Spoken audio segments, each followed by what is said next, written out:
Gracias por acompañarme a un tema más de la palabra de Dios. Les saluda José Octavio González Ramírez. Le doy las gracias a mi Dios por la oportunidad que me da nuevamente para poder dar un grito de alerta. En esta ocasión estaré abordando un tema en el que el epicentro será la Iglesia de Cristo, las termitas de la Iglesia. Antes de entrar en los respaldos bíblicos, comenzaré diciendo que a lo que me refiero al decir el epicentro será la Iglesia de Cristo, es porque es necesario que ocurra un terremoto espiritual en todas las iglesias que proclaman el arrebatamiento de nuestro Señor y Salvador. Y puntualizo, los que creen, porque hay quienes niegan el arrebatamiento, argumentando que es solo una alegoría, en otras palabras, que es simbólico solamente. Pero para los que le creemos a Dios, los que confiamos en su palabra, sabemos que es literal. Veamos qué dice 1 Tesalonicenses 4:16. Dice, el Señor mismo descenderá del cielo con voz de mando, con voz de arcángel y con trompeta de Dios, y los muertos en Cristo resucitarán primero. Luego, los que estemos vivos, los que hayamos quedado, seremos arrebatados juntamente con ellos en las nubes para encontrarlos con el Señor en el aire, y así estaremos con el Señor para siempre. Tú que me escuchas, ¿sabes por cuál iglesia ha de venir nuestro Salvador? Por una iglesia despierta en las obras que Jesús nos mandó hacer. Sí, viene por una iglesia despierta y activa.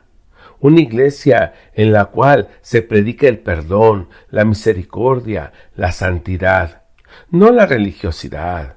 Una iglesia que ayude al necesitado, una iglesia que sea un hospital para los enfermos espirituales, a la cual llegan gravemente heridos, esperando que Jesús ahí en ese hospital, Él sea el que los sane.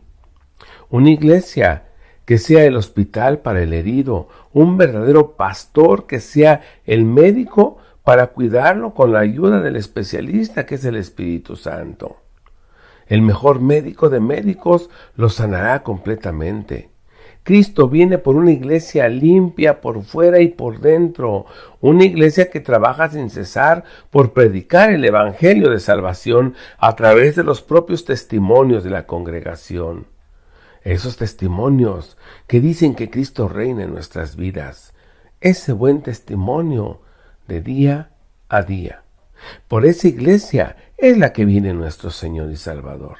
No por esas iglesias dormidas en las bancas o en los púlpitos o en las oficinas de los templos.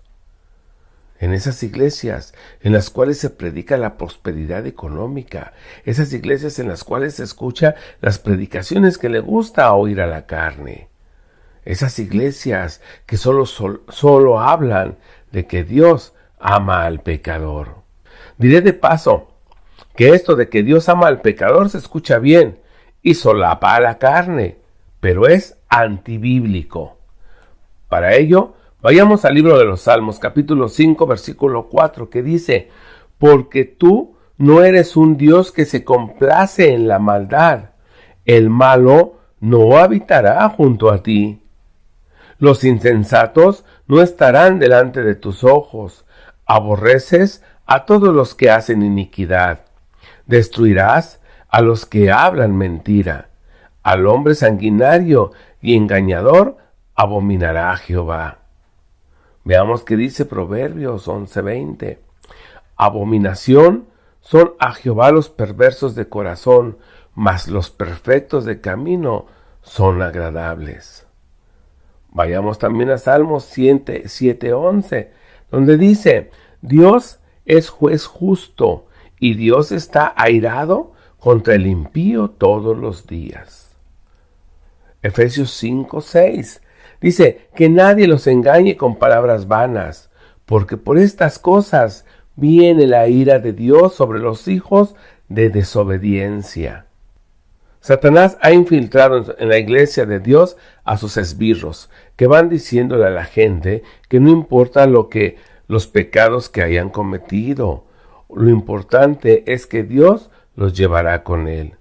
Honestamente, No sé a qué Dios se refiere en esas iglesias que solo hablan de prosperidad material y no hablan de juicio, de pecado, de arrepentimiento, y menos predican de las tinieblas de afuera y del infierno.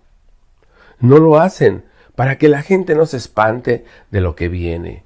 Jesús no viene por esas congregaciones que les gusta escuchar solo lo que la carne le gusta oír. No viene por esa congregación en la que no hay un genuino arrepentimiento de corazón. Iglesias que solapan el pecado, empezando por el pastor y los líderes. Aquí es donde hace falta un terremoto espiritual, para que remueva a los hijos de Dios y los vuelva en sus corazones arrepentidos y activos, que los despierte si están dormidos. Ahora mismo me estoy recordando lo que viví en el terremoto del 19 de septiembre de 1985. Ese día lo tengo bien grabado. Cómo ese terremoto hizo salir la bondad y el amor de los corazones de las personas. Pues 1 hora después del terremoto vi cómo salían los vecinos de sus casas a brindar ayuda con medicamentos, materiales y alimentos. Me recuerdo que bastaba con que cualquier persona que llegara o que lo vieran con la cabeza totalmente blanca por el polvo de los derrumbes y sin conocerlo lo ayudaban con ropa limpia y comida. Y cómo se sentía que las ambulancias, médicos y enfermeras acudían solo cuando las personas estaban saliendo heridas de los edificios, algunos ya derrumbados y otros a punto de colapsarse. Las personas que salían con raspaduras o pequeñas heridas eran atendidas por los mismos vecinos. Esa gente tuvo que sentir el terremoto para que se despertaran de su confort y descubrieran el enorme corazón que tenían, y con esa decisión digna de tomarse en cuenta salieron a la calle con todo lo que podían y tenían, y solo por el amor de ayudar a quien lo necesitara. Pero ese terremoto también sacó a la luz la mezquindad de algunas personas, que solo buscaban su propio beneficio. No importó si éste era obtenido a través de las lágrimas de los niños, de los hombres o mujeres. Así es como hace falta un terremoto espiritual, que remueva todo lo que hay en el interior del corazón humano y haga salir todo lo bueno que Dios puso en el corazón de aquellas personas que están a cargo de la Iglesia de Cristo. Me refiero a sacerdotes, pastores, evangelistas, diáconos, ujier, maestros de escuela dominical, líderes de alabanza, líderes de jóvenes, etc. y todo el cuerpo de la Iglesia. Y a las personas que están sentadas en las bancas de las iglesias, que no solo sean espectadores, sino protagonistas del Evangelio de nuestro Señor. Pero si los líderes no despiertan, seguirán durmiendo a la gente con sus predicaciones suaves, placenteras y arrulladoras, para que la gente siga dormida y no despierte para darse cuenta que hay enormes termitas espirituales escondidas en las paredes de la iglesia y las bancas. Esas termitas que están comiendo a la iglesia de Jesús son calladas. No se ven porque están escondidas. Son pequeñas, pero que están trabajando día y noche con la finalidad de que cuando venga el rapto de la iglesia, algunas personas de cada congregación, como les aconteció a lo de la parábola de las 10 vírgenes, 5 se queden. Y me podrán preguntar, ¿qué tiene que ver las termitas con la iglesia de Cristo? Las termitas, déjenme decirle que son unos pequeños insectos que viven hasta 50 años y su principal alimento es la madera, y es un insecto pequeño y silencioso, pero que al tiempo acaba con la construcción de madera más fuerte. Y a modo de hacerme entender, seguiré con la analogía de las termitas. Veremos las termitas dentro del pueblo de Israel, cuando Dios les entregó la tierra para que tomaran posesión de ella.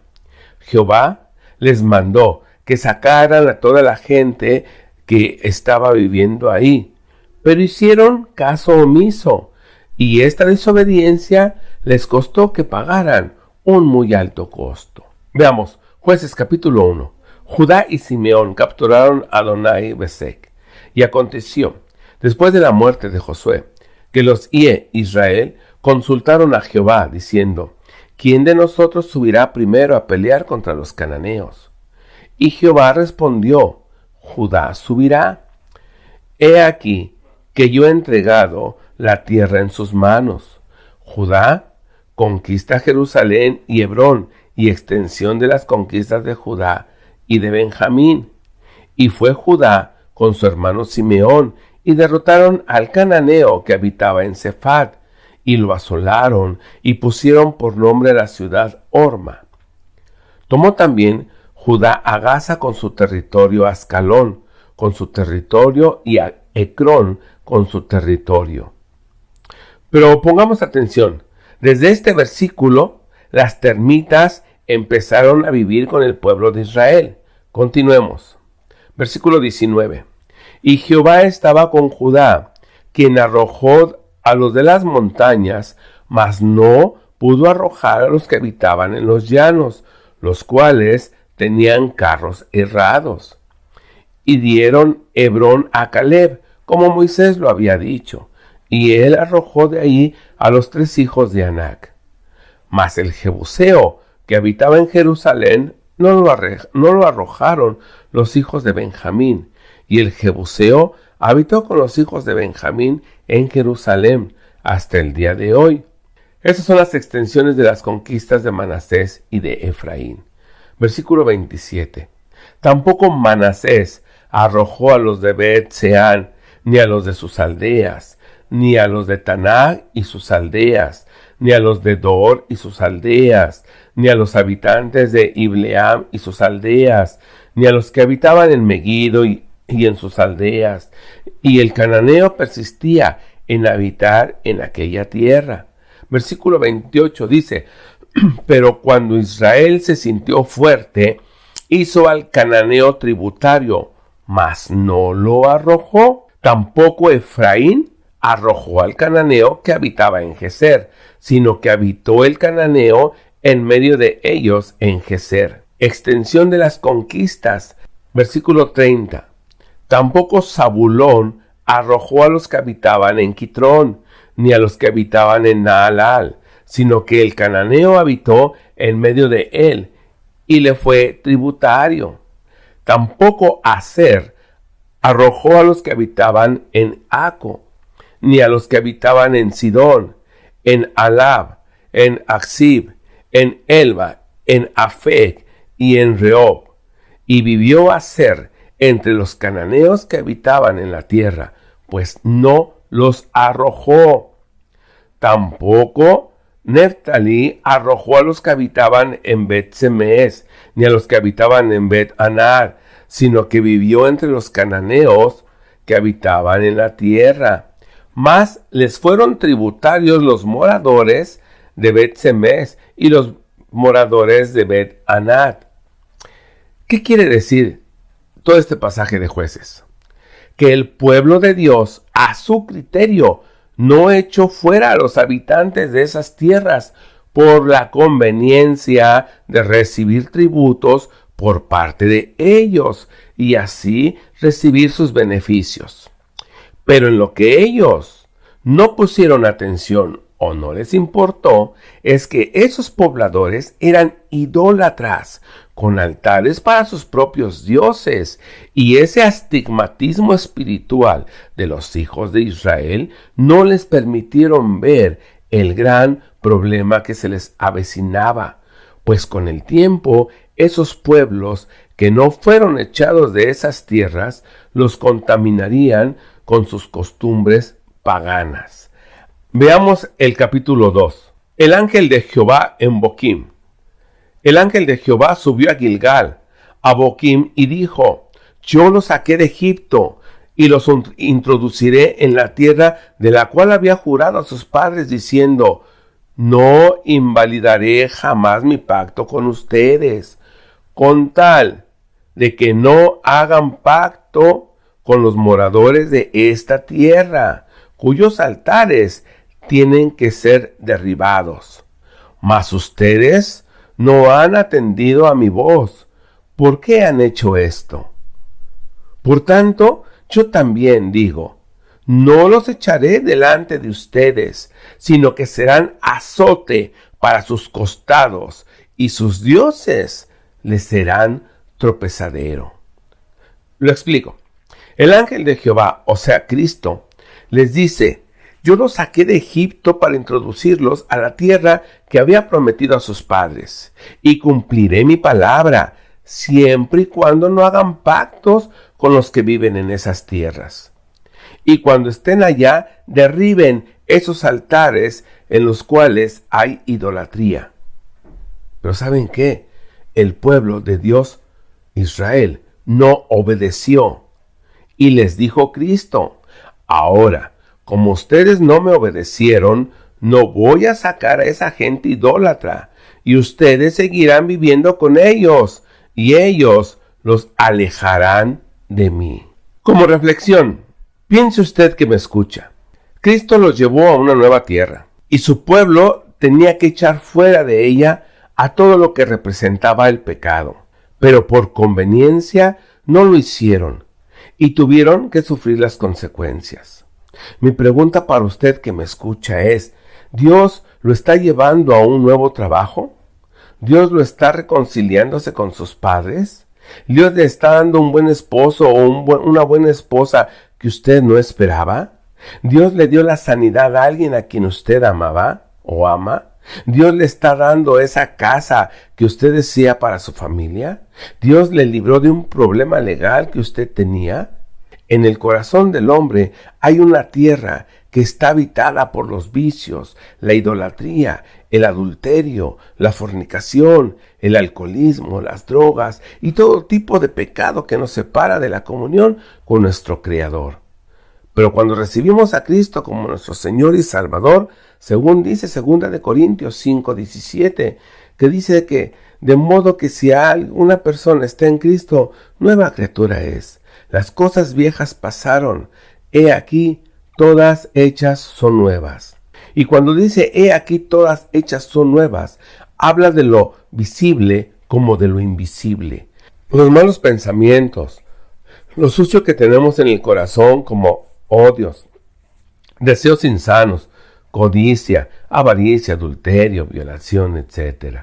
que tenemos en el corazón, y eso invisible que está en la mente, al tiempo se vuelve visible, trayendo consigo otros tipos de vicios que destruyen a la persona y por ende a la familia y a la iglesia. Pero hablaré de lo que sí se puede ver, como borracheras, malas palabras, idolatría, adulterio, drogadicción, violencia, fornicación, chisme. Cuando dice, he aquí, hecho es nuevo todo, es porque sacó de nuestra mente y del corazón todo lo que nos contamina. Hagamos una analogía. Nuestro corazón es la tierra, en la que está lleno de abrojos y de cactus, malas hierbas, y nuestra mente es la bodega, en la cual es donde están las malas semillas. Cuando recibimos a Cristo en nuestro corazón, esa tierra que es nuestro corazón, que Jesús la limpió y la preparó para la buena semilla, y esa mente que reconoció a Cristo como Señor y Salvador, esa bodega es la mente, y estaba llena de mala semilla. Cristo la echó fuera y puso en esa bodega la buena semilla para que dé buen fruto en la tierra que Él ya limpió. Así es el ser humano. Cuando recibe a Cristo en su corazón, hay arrepentimiento. Dios nos perdona y olvida lo pasado. Todo hecho es nuevo. Nuevo corazón con limpios sentimientos, nueva mente reformada, con la cual solo hay limpieza. Nueva familia, donde hay paz, respeto, armonía, comunicación, perdón, sobre todo amor. Pero para que haya esos frutos, tenemos que trabajar en lo que no se ve ni se escucha. Continuemos con la analogía de la tierra que Jesús ya limpió. Hagamos en cuenta que en ese terreno en que Cristo ya limpió, vamos a construir a un costado una iglesia.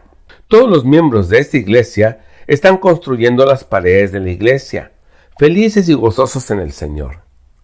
Pero al estarla construyendo, lo ignoraron o no vieron unos pequeños huequitos como del tamaño de la cabeza de un clavo, que estaba en la madera con la cual estaban construyendo la iglesia. Y aún así, usaron esa madera para seguir la construcción. Terminaron finalmente la iglesia con el mismo tipo de madera, llena de hoyitos, de tamaño de una cabeza de un clavo, pero que ellos ignoraron o no vieron. Al principio, todo bonito y fuerte y resplandeciente. Pero al pasar los años, se empezó a sentir como un ligero crujido de madera empezaba a sonar. Años después, se escuchaba el rechinar en algunas partes de la iglesia y la congregación ya no estaba tan contenta, ya no se sentían ya tan seguros dentro de la iglesia. Hasta que un pequeño temblor hizo caer la iglesia. El temblor no fue tan fuerte como para derribar las paredes del santuario. Se cayeron porque su base firme de madera ya estaba debilitada por las termitas. Esas termitas que pasaron desapercibidas por el pastor y los miembros de la congregación, pero que al final esos pequeños animalitos casi invisibles derribaron esa gran iglesia de grandes y fuertes paredes. Ahora usted que me escucha podrá preguntarme, bueno, ¿y qué tiene que ver la analogía de las termitas con la iglesia? Y le contestaré, quienes construyeron esa iglesia lo hicieron con todo el amor y dedicación al Señor. Era tal su entusiasmo que no se fijaron en esos pequeños huecos en la madera. Pero ahí se escondió un pequeño devorador que a la larga destruiría esa iglesia. Esa termita es el pecado no confesado de los miembros de la congregación. Y esas termitas son el chisme. Es el término que se emplea para referirse a la murmuración o el rumor, y que difunde el chisme es una persona falta de madurez en su autocrítica. Y no es que le guste dañar a otras personas con sus chismes, sino solo es el afán para que los demás sepan lo que hizo esta persona, sea buena o sea mala. Ahora veamos qué dice el Señor en su palabra acerca del chisme. Proverbios 16:28. El hombre perverso levanta contienda, y el chismoso aparta a los mejores amigos. Proverbios 18:8. Las palabras del chismoso son como bocados suaves y penetran hasta las entrañas. Proverbios 26:20. Sin leña se apaga el fuego, y donde no hay chismoso, cesa la contienda. Levíticos 19:16 dice, no andarás chismeando entre tu pueblo, no atenderás contra la vida de tu prójimo, yo Jehová. Así lo dice. Primera de Timoteo 5. Además, se acostumbraban a estar, aquí habla de las mujeres, además se acostumbraba a estar ociosas y a andar de casa en casa. Y no solo se vuelven holgazanas, sino también chismosas y entrometidas. Hablan de lo que no deben. Cuando un miembro de la congregación se le vio entrando y saliendo de lugares donde un hijo de Dios no tiene por qué estar, o haciendo cosas que no honran a Cristo, y escuchó palabras de ese miembro de la congregación que no se deben de decir, va y lo cuenta a los líderes y a la congregación. Y no solo lo cuenta, sino que le añade lo que no vio ni escuchó. Como decimos en México, le pone de su cosecha. Y lo cuenta el chismoso con el pretexto de que oren por aquella persona, pero que en su intención es decir el chisme. Cuando lo correcto es primero ir con el hermano en privado y con humildad y comentarle lo que él vio. Y primero preguntarle si le puede ayudar en algo. Y si el hermano le reconoce como una debilidad que tuvo, entonces debe exhortarlo con amor y quedarse callado o callada. O sea, no divulgar nada para que el hermano no sea avergonzado. Veamos otra termita, la envidia, la codicia, la fama. Y aquí va una muy importante, otra gran termita, el legalismo en la iglesia. Aquí sí quisiera hacer ahora un poco de énfasis. La palabra legalismo no se encuentra en la Biblia. Es un término que usan los cristianos evangélicos para describir una posición doctrinal enfatizado en un sistema de reglamentos para alcanzar tanto la salvación como el crecimiento espiritual. Los legalistas creen que es necesario la estricta obediencia literal a las reglas doctrinales, en una posición esencial a la gracia. Sí, como usted me escuchó, los reglamentos doctrinales o legalistas, el legalismo es lo opuesto a ser compasivo. Y aún así los creyentes pueden ser legalistas. En iglesias llenas de amor somos enseñados a ser misericordiosos los unos con los otros, recibir al débil en la fe, pero no para contender sobre opiniones. Veamos qué dice Romanos 14:1. Dice, reciban a aquel que es débil en la fe, pero no para entrar en discusiones. Para algunos, su fe les permite comer de todo, pero hay quienes son débiles en la fe y solo comen verduras. El que come de todo no debe menospreciar al que no come ciertas cosas, y el que no come de todo no debe condenar al que lo hace, pues Dios lo ha aceptado.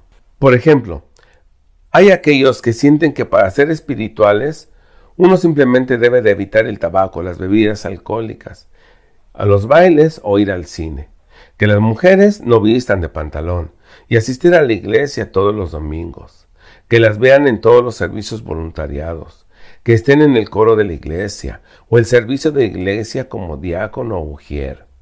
La verdad es que el evitar hacer estas cosas no es ninguna garantía de espiritualidad. Hay quienes confiaban en sí mismos como justos y menospreciaban a los otros, y Jesús también les dijo esta parábola. Lucas 18, del 9 al 14, dice, 2 hombres subieron al templo a orar. Uno era fariseo y el otro publicano. El fariseo, puesto de pie, oraba consigo mismo de esta manera. Dios, te doy gracias porque no soy como los otros hombres, ladrones, injustos, adúlteros, ni aun como este publicano. Ayuno 2 veces a la semana, doy mis diezmos de todo lo que gano. Mas el publicano, estando lejos, no quería ni aun alzar los ojos al cielo, sino que se golpeaba el pecho diciendo, Dios, sé propicio a mí, pecador. De cierto les digo, que éste descendió a su casa justificado antes que el otro, porque cualquiera que se enaltece será humillado, y el que se humilla será enaltecido. Los fariseos eran legalistas religiosos, que habían logrado desarrollar un método de interpretación de los libros de la ley, la cual requería las prácticas minuciosas y detallistas para llegar a la santidad.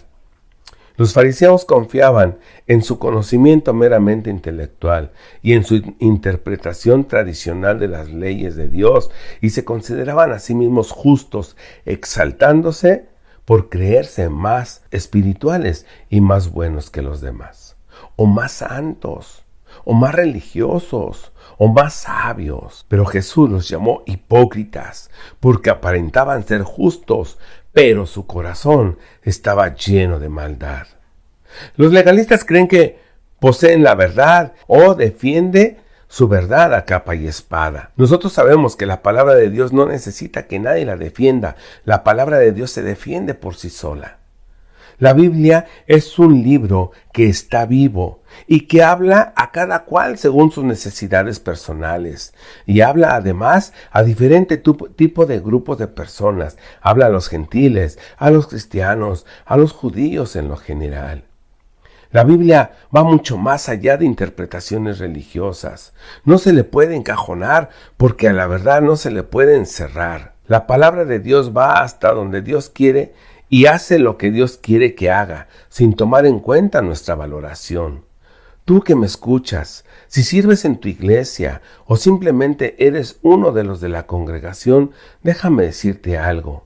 Jesús platicaba y comía y bebía con los pecadores. Su palabra era medicina para aquellos que estaban enfermos de religiosidad. Jesús visitaba la casa de los recaudadores de impuestos. Jesús auxiliaba a las adúlteras. Jesús libraba a las personas que estaban endemoniadas. Jesús escogía a sus discípulos, no de la alta sociedad judía. Tampoco buscó gente con estudios universitarios, sino que buscó gente del vulgo. Jesús les preparaba comida a sus discípulos. Los mejores amigos de Jesús no estaban dentro del templo, o sea, dentro de la iglesia. Jesús hablaba con las samaritanas. Jesús podría continuar todo lo que el tiempo que él hubiera querido estar en la tierra, pero solamente él puso estos ejemplos de una manera clara y concreta y bien concisa, para que cuando algún día leyéramos su palabra, quedara bien claro lo que él nos quería decir. Pero permítame recapitular. Lo que Jesús no quiere de su iglesia es que sea legalista ni religiosa. Y ahora pasemos a otra gran termita, que es el rencor. Ahora pasemos a otra termita, que es la rebeldía, la amargura. Ahora pasaremos a otra termita, que se llama el rencor. La palabra rencor está relacionada con aquella sensación de odio o resentimiento que un individuo puede sentir por otro. La persona rencorosa nunca olvida el agravio que dio origen a su rencor, y aunque pase el tiempo siempre tendrá presente aquello que hizo que naciera en él ese sentimiento. Cuando una persona ha sido perjudicada por otra, puede experimentar rabia o desprecio hacia aquel que lo originó. Esta ira o rechazo es muy inflexible y consistente, por lo que una vez que se hace presente en el corazón de la persona, difícilmente puede desaparecer. Para los cristianos el rencor va en contra de lo que Dios nos manifiesta a través de su santa palabra, ya que representa una dura carga para aquel que lo vive. No es bueno que las personas lleven a cuestas un rencor que en nada puede beneficiarles y que solo les brinda amargura y soledad. Los psicólogos recomiendan que la persona que siente resentimiento trate de no quedar encadenada a aquello que lo suscita y que se atreva a liberar el dolor. Yo sé que en alguna ocasión han escuchado esta frase: perdono, pero no olvido. El rencor es una cadena que tiene atada a la persona en todas sus facetas del pasado, porque siempre recuerda lo que le hicieron. En lo presente, porque cada vez que ve, escucha o vive una acción parecida a la sufrida, su contorno cambia totalmente. Y si está alegre, su semblante se vuelve seco. Estando en el presente, inconscientemente vuelve al pasado. Y por lo que toca al futuro, esa cadena no va a permitir que esa persona despegue, pues es tal el recuerdo de lo vivido que tiene el temor de volver a vivir una situación semejante, y ese rencor se convierte en una inseguridad, y más si el daño que le causó ese rencor viene de una imagen paterna, materna o de ambos, y en ciertas ocasiones transforma la personalidad de la que fue lastimada y desarrolla un carácter a la defensiva y en ocasiones un tanto cuanto agresiva. Veamos qué nos dice el Señor acerca del rencor. Veamos, 1 Corintios 13:5 dice: no hace nada indebido, no busca lo suyo y no se irrita, no guarda rencor. Veamos el respaldo que nuestro Señor nos dejó para recordarnos que aquí está y Él quiere librarnos de esas cadenas.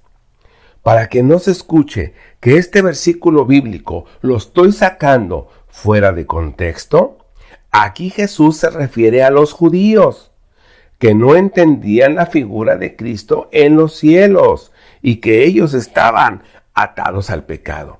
Veamos, Juan 8:31.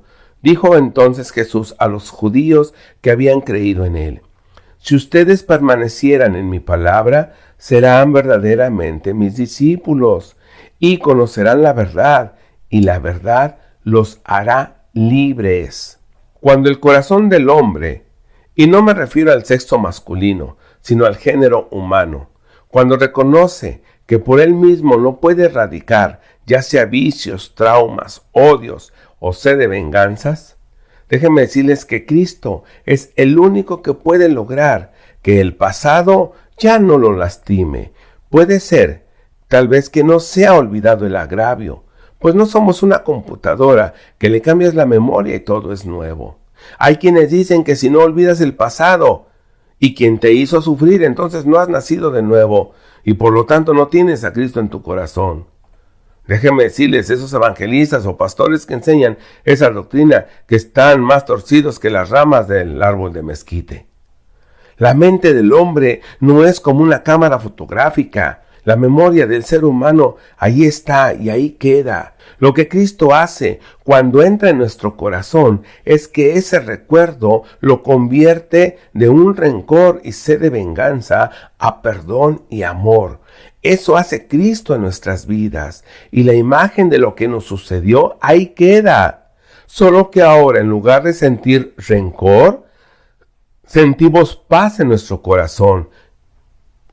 Y en lugar de sentir sed de venganza, oramos por esa persona para que le resplandezca la luz del Evangelio.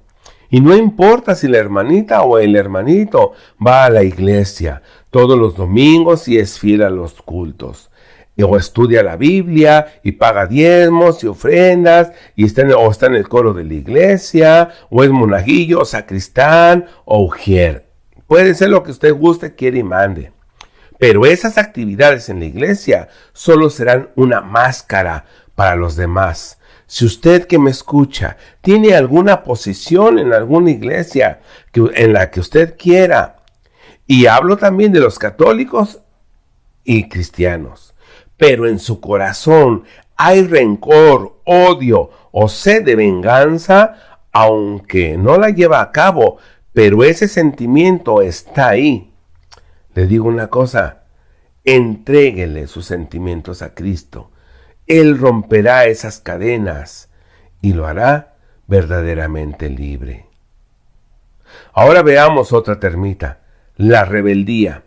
La rebeldía es algo que suele darse a nivel individual. Por ejemplo, rebelarse contra la autoridad judicial por obrar de una manera injusta y abusiva contra un inocente, o mostrar rebeldía ante las autoridades del gobierno por subir los impuestos de una manera arbitraria, o mostrar rebeldía ante el gerente de la empresa en la que trabajamos, pues mejor dio el ascenso a su amigo de él que a una persona que se ha encargado de ese puesto y lo ha hecho salir adelante a base de trabajo, honradez y puntualidad.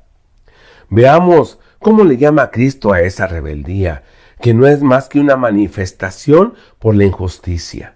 Vayamos a Mateo capítulo 5, versículo 6, donde dice: bienaventurados los que tienen hambre y sed de justicia, pues ellos serán saciados.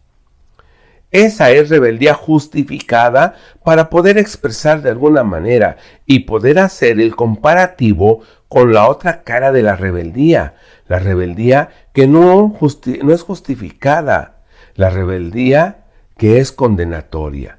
Ahora veamos qué dice Proverbios 17:11. La rebeldía no busca sino el mal, y mensajero cruel será enviado contra él. Vayamos a Salmo 66:7, donde dice: Él se enseñorea con su fortaleza para siempre. Sus ojos atalayan sobre las naciones. Los rebeldes no serán exaltados. Vamos a ver qué dice Jeremías 28:16. Dice: por lo tanto, así ha dicho Jehová: he aquí, yo te envío sobre la faz de la tierra, y morirás este año, porque hablaste rebelión contra Jehová. Ahora veamos otra termita. La amargura. Proverbios 14:10. El corazón conoce la amargura de su alma, y extraño no se entremeterá en su alegría. Proverbios 17:25. El hijo necio es pesadumbre de su padre y amargura a la que le dio a luz. Cuando la persona tiene una fuerte semilla de amargura en su corazón, la riega diariamente con el agua del resentimiento hasta que esta semilla da su fruto. Y así es como estas termitas que pasaron inapercibidas por el pastor y la congregación, es como fueron dañando las columnas del templo, hasta que con un pequeño temblor la iglesia colapsó y la congregación se dispersó.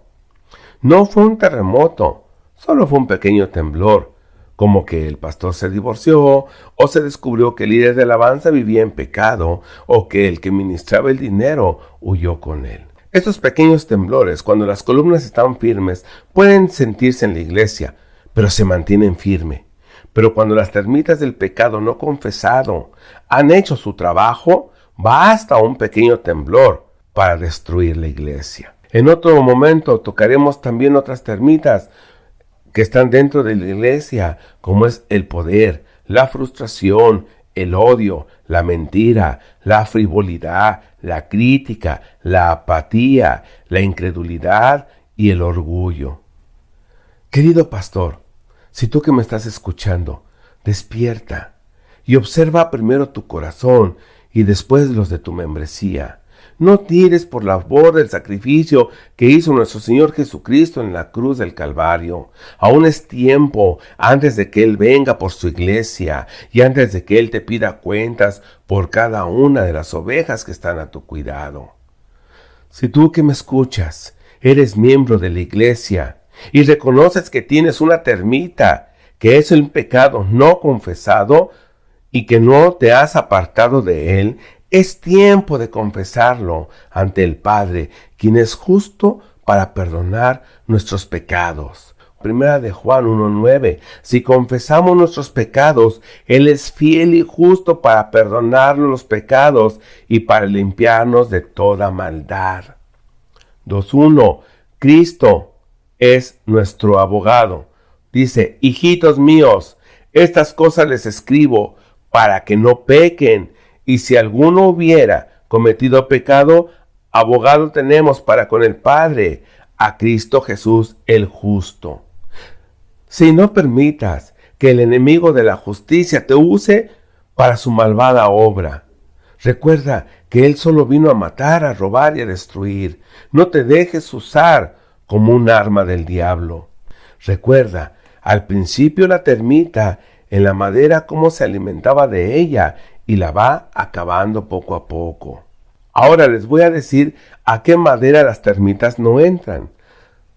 La madera de cedro es la mejor clase de madera que hay, porque el aceite que se encuentra dentro de ella de manera natural hace que la madera sea resistente a la putrefacción, a los hongos y a los insectos.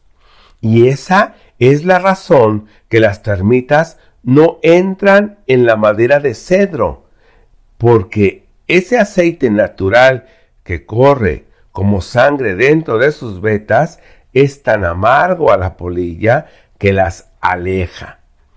Y esas termitas tampoco entrarán en esa madera.